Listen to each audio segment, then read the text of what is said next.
लोकांसाठी महत्त्वपूर्ण ठरतं आणि त्याच्यामुळे फील्ड दुधाचा वापर करताना गाईचे दूध आणि म्हशीचे दूध यांचं एकत्रीकरण केलं जातं. याच्यामध्ये जीवनसत्व अचं प्रमाण कमी असतं, परंतु कृत्रिम पद्धतीने त्याला आपल्याला समृद्ध करता येतं आणि यातही स्निग्ध पदार्थाचं प्रमाण फक्त 3% असतं आणि त्याच्यामुळे याचे गुणधर्मही आपल्याला तोंड दुधासारखे दिसून येतात. त्याच्यानंतर स्टँडर्डाइज मिल्क, गाई आणि म्हशीच्या दुधाची याही ठिकाणी एकत्रीकरण केलं जातं, पण या ठिकाणी स्निग्धाचं प्रमाण हे तोंड दूध आणि फील्ड दुधापेक्षा थोडेसे जास्त असते. या ठिकाणी जवळपास 4.5% स्निग्ध पदार्थ या दुधापासून मिळतात. गाईच्या दुधासारखेच अन्नमूल्य याच्यामध्ये किंवा याचे जे पोषक घटक असतात ते गाईच्या दुधासारखेच दिसतात. त्याच्यामुळे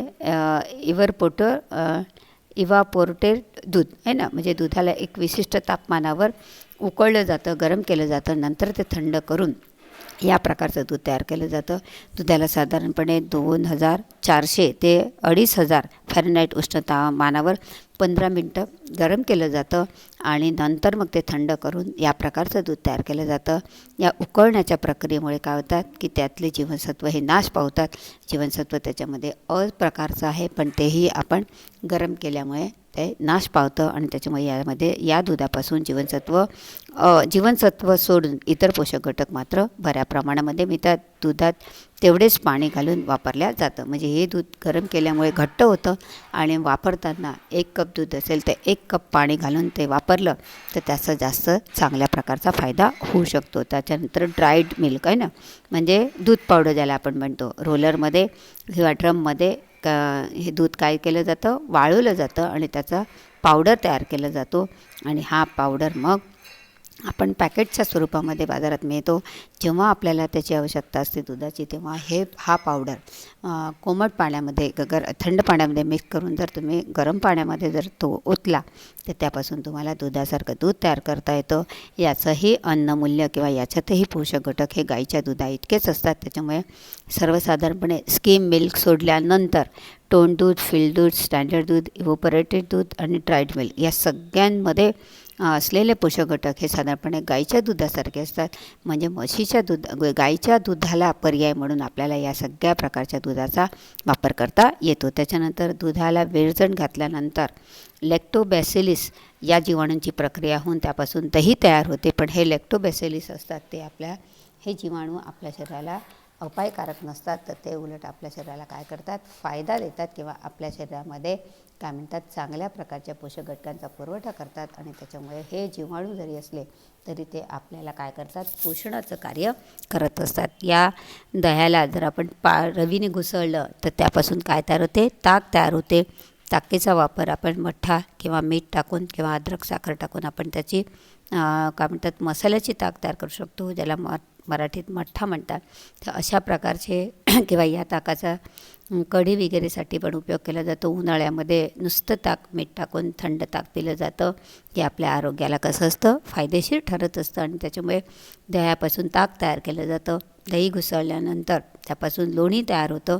या लोण्यामध्ये स्निग्ध पदार्थ आणि जीवनसत्व भरपूर प्रमाणामध्ये असतात.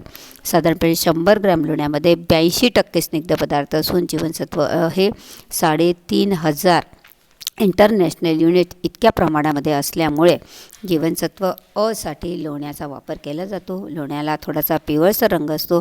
आपण पाहणारच आहोत पुढे की जीवनसत्व युक्त खाद्यपदार्थ किंवा चा पूर्व घटक कॅरोटीन हा हिरव्या, ऑरेंज आणि काय म्हणतात पिवळसर पदार्थांमध्ये त्याचं प्रमाण जास्त असतं. लोणी हे आरोग्यासाठी उत्तम समजलं जातं आणि तुपापेक्षा रोजच्या आहारामध्ये जर तुम्हाला लोण्याचा वापर करता आला तर त्या तुपामध्ये जीवनसत्व नसतं, पण लोण्यामध्ये स्निग्ध पदार्थासोबत जीवनसत्व भरपूर प्रमाणामध्ये असते. त्याच्यामध्ये ब्युट्रिक आम्ल, स्निग्धाम्ल असतं, जे आपल्या आहारासाठी सोपं असतं किंवा आपल्या आहारासाठी चांगलं किंवा उत्तम समजलं जातं. म्हणून आहारामध्ये जर तुपाच्या ऐवजी लोण्याचा वापर केला तर त्याचा तुम्हाला तुमच्या शरीराला जास्त फायदा होतो. तूप लोण्याला कढवल्यानंतर तूप तयार होतं.